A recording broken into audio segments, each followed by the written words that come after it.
I don't remember the first thing I said to her.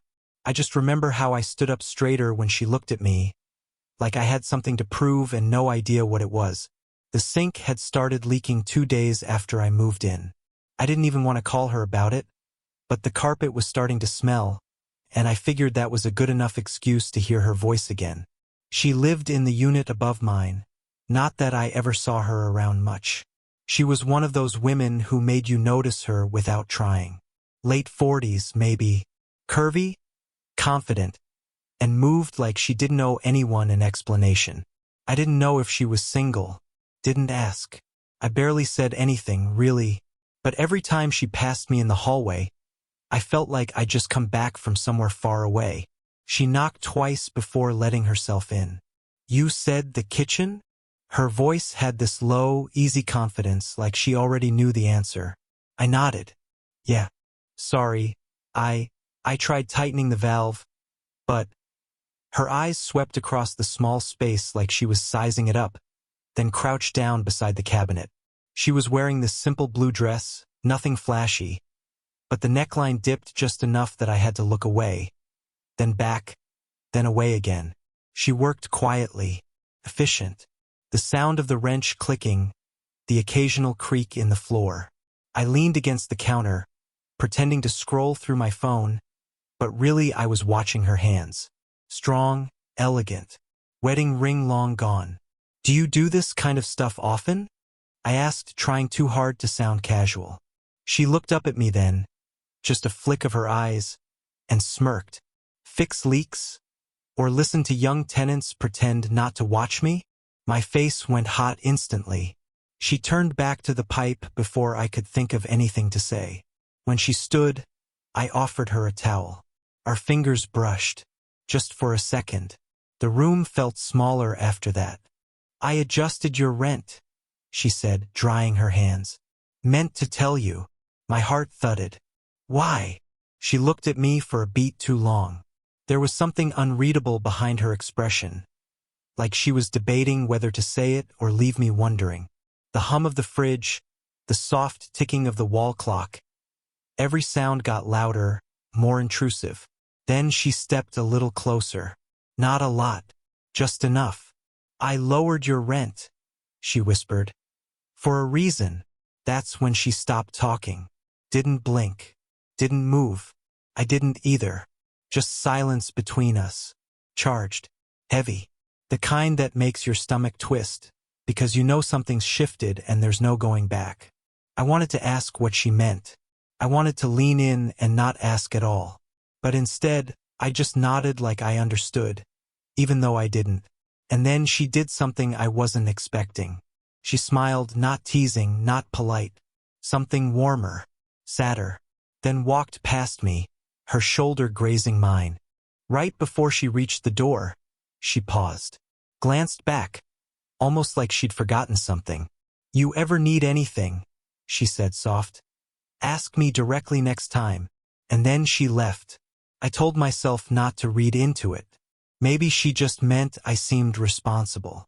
Maybe the last tenant trashed the place, and I was polite enough not to leave dishes in the sink.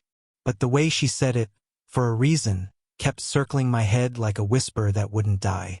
A week passed before I saw her again. She texted to ask if I could help her move some boxes down from the attic. Said her shoulder had been bothering her. I almost said no. Not because I didn't want to, but because I did. Too much. When I got there, the hallway upstairs smelled like lavender and dust. Her door was open. "Come in," she called out from somewhere deeper inside. Back here. The attic entrance was in her bedroom. That alone made me hesitate. Felt close. More personal than I was ready for. But I stepped in anyway. She was in jeans and a soft gray sweater, barefoot, hair loose, no makeup, and somehow that made her even more impossible to look at without thinking things I shouldn't. "Thank you," she said, gently brushing past me to point out the pull cord for the attic hatch. Most people don't realize how much crap they accumulate until their joints start hurting. I laughed nervously, pulling the ladder down. "You don't seem old enough for joint pain." Her eyes met mine. She raised an eyebrow, but her smile didn't fade. Flattery doesn't make it hurt less. I climbed up. The attic was stuffy and dark. Just a few labeled boxes, holiday, old files, Dan's stuff. That last one caught my eye. It looked untouched for years. I brought down what she pointed to, trying not to think about how quiet the room was beneath me. When I descended, she was sitting on the edge of the bed, rubbing her shoulder. "Frozen again," she murmured. "Years of typing, and sleeping on the wrong side of the bed." I knelt in front of her before I could think. "Want me to take a look?" She blinked, surprised, then nodded, slow. I reached gently, resting my hand on her shoulder. Her sweater was warm, soft. I could feel the tension in her muscles under it. She exhaled, slow and quiet. "You're kind," she said, eyes forward, unfocused. "Too kind for someone your age." "Maybe," I said, my voice quieter than I meant, "or maybe you just don't get enough of it." That did something. She turned her head just slightly, her cheek inches from mine now. Her eyes were glassy, not with tears, just something she was holding back. I didn't move. Her hand touched mine, lightly, no pressure, just there. "You can stay for coffee," she said. A beat passed. "If you want." I should have said no, but I didn't. She poured the coffee like it was part of a routine we'd done 100 times before. 2 mismatched mugs, one chipped. Steam curled between us like something that wanted to be touched but couldn't. "I don't usually let people in here," she said, leaning against the kitchen counter. "Not since, well, not in a while." Her voice didn't crack, but the pause did all the talking. She didn't elaborate. I didn't press. I just nodded like I understood. Maybe I did. "I'm not most people," I said quietly, then instantly regretted it. She looked at me, not surprised, not offended, just still, and I felt the pull again, that slow, magnetic shift that made me want to step toward her even as everything in my head told me don't. She turned and walked to the window, sipping her coffee. The curve of her back, the way she held herself, like someone who'd spent years being strong for others and forgot how to let someone be strong for her. "Do you ever feel like you were meant to meet someone?" she said, "but at the wrong time?" That question knocked something loose in me. I opened my mouth, closed it, then finally said, "Yeah, more than I'd like." Silence filled the kitchen, but it wasn't empty. It was full of things neither of us could name out loud. I took a step forward. She didn't move. Then a sudden knock on the door shattered it. She flinched. I froze. "Just a sec," she called, her voice shifting, more firm, controlled. She walked to the door. I moved to the far corner of the kitchen, suddenly aware of how wrong this could look, how close we'd been standing. It was a delivery, flowers. She signed quickly, barely looking at the card. The moment the door shut, her whole posture shifted again. Softer, sadder. "From my ex," she said, tossing the envelope unopened on the counter. "He sends them when he remembers I exist." I looked at the flowers.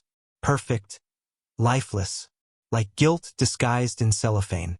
"You okay?" I asked. She looked at me, really looked, and something broke in her expression. "No one asks me that," she said. "Not really." I didn't answer, just stepped closer. Too close. Her breath caught, but she didn't back away. My hand brushed her arm. Not a grab, not a reach, just a touch, testing gravity. She looked at me like she knew exactly what I wanted to say. Maybe she was waiting for me to say it. I should have stepped back, but I didn't. "I should go," I said, but I didn't move. She was still standing there, half a step away, shoulder rising and falling like she was holding something down. The coffee had gone cold on the counter. Her hand was resting on the edge of the sink, fingertips white from the grip. "You always do that," she said quietly. I blinked. "Do what?" "Step back. Right when it starts to matter." She didn't look at me as she said it. Her voice was even, but every word felt like it had teeth. I swallowed, throat dry. I don't want to mess this up. What is this to you? She asked, finally turning toward me. Because I'm too old to play guessing games with people who'll move out the second it gets real. That hit harder than I expected. I looked at her, really looked, past the guarded expression, past the curve of her mouth, to the tired defiance behind her eyes. She didn't want reassurance. She wanted truth. So I gave it. I think about you all the time, I said, quieter than I meant to. In ways I probably shouldn't. I hear your voice when I'm alone. I check the stairs hoping I'll run into you. I replay things you've said, just to feel close to something real. Her face didn't soften. If anything, it went still, like she wasn't sure whether to believe me or protect herself from it. You're too young, she whispered. I'm not. You don't know what you want. I know what I want. I'm just not sure you do. That landed. She exhaled like she'd been holding that breath for months. Her hand let go of the sink. She walked slowly toward me, each step sounding louder than it should have on the tile. You think this ends well? She asked, voice low. You and me. I don't care how it ends, I said. I care that it's real. We were inches apart now. I could smell her shampoo, something soft and herbal. Her hair was falling loosely around her face, and for a moment, she didn't seem older than me. She just seemed unfinished, like someone who'd started closing the door on something she never got to name. She reached up, not to touch me, but to brush her own hair behind her ear. Her fingers trembled just enough to notice. I haven't let anyone this close in a long time, she said. Not without regretting it. Then let me be the one you don't regret. Her eyes flicked to mine. We were past the point of pretending now, and still neither of us moved. The silence between us was electric. Not hesitant, not awkward, just full, waiting. Then she asked, barely above a whisper, Are you sure? Are you sure? She was still watching me, waiting, that question hanging like a trap or an invitation.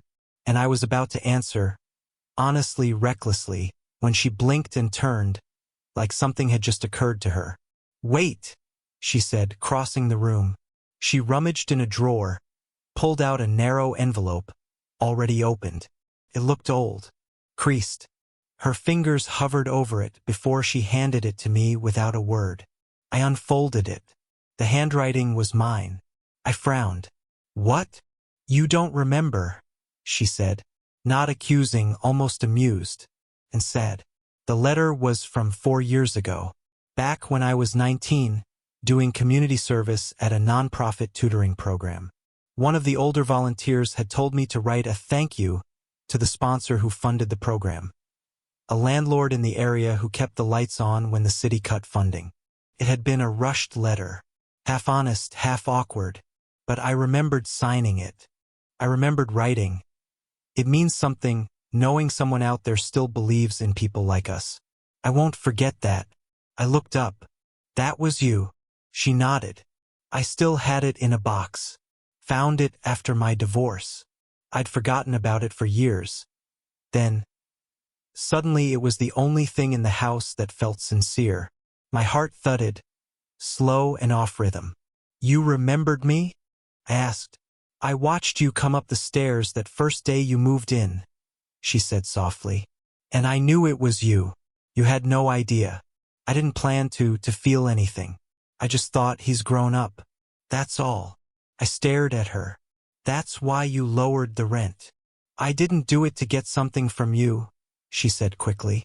It just felt like maybe the universe handed you back to me, and I didn't want to look away again. Something shifted inside me. Not like a sudden realization, but like a piece falling into place that had been loose all along. I laughed, quiet, nervous. So this entire time, I thought I was chasing you. And I thought I was protecting you, she finished. We both paused. Then her phone buzzed sharply on the counter. She didn't look at it. Neither did I. But the moment cracked. Reality crept back in. You could still walk away, she said, voice flat now. This is the part where people do. I looked down at the letter, folded it, slipped it back in its envelope like it meant more now than it ever did when I first wrote it. I don't want to walk away, I said. She studied me, like she wanted to believe that, needed to. But then, finally, then stay. She didn't touch me, not right away. She just stood there in her kitchen, bare feet, arms folded like armor, like she was bracing for something that might still go wrong. I don't know how to do this, she said. Not with someone who makes me feel like I'm being seen, and not managed.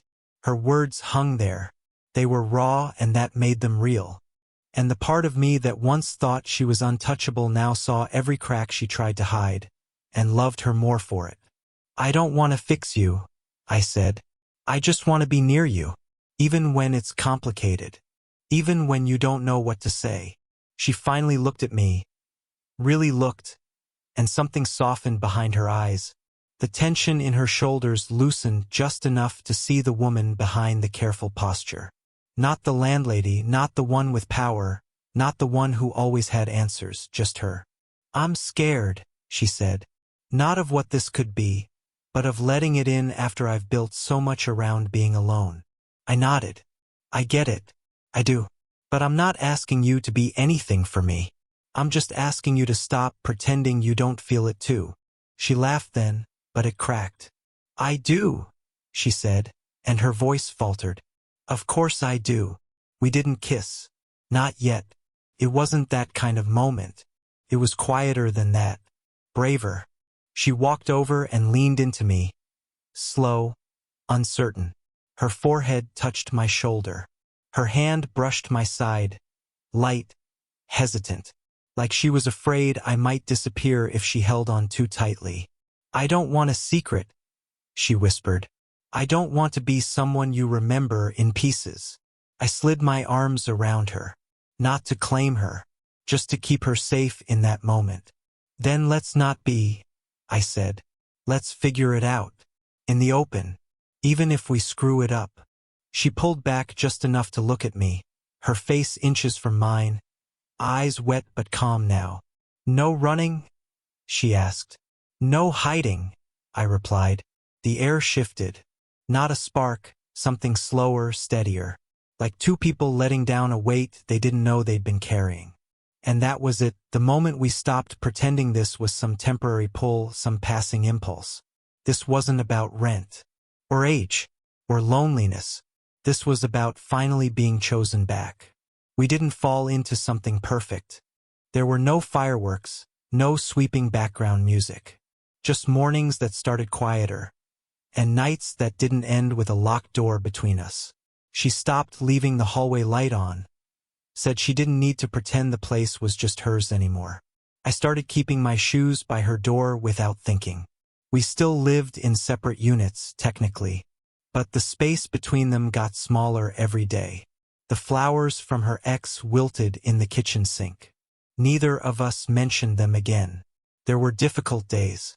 She'd pull away sometimes like muscle memory. I'd overthink every silence.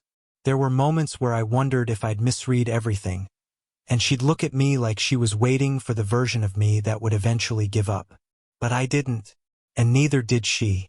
The letter I wrote her years ago stayed on the fridge now, held by a magnet shaped like a coffee cup. She called it her proof. Proof that people do come back sometimes, even when they don't realize they're doing it. She once told me, I didn't think I was someone people came to. I thought I was just a phase they survived. That broke something in me, and fixed something else. We didn't make a big deal out of milestones. No dramatic declarations. Just small, human ones. Like the first night I stayed and didn't leave before sunrise. Like when she reached for my hand in public. Like when she added my name to the mailbox, quietly without asking. The truth is, nothing about us made sense on paper. Not the age gap, not the history, not how it started. But it made sense in moments. Like when we were making dinner and reached for the same knife. Or when she was stressed and let her guard down just enough to fall asleep on my chest. Or when I caught her humming under her breath while folding my laundry. And that's what love became for us. Not a fire, a shelter. Sometimes I still catch her looking at me like she's not sure this is real. And I always smile when I do. Because I get it. She never expected someone to stay. And I never expected to find home in the person who once signed my lease.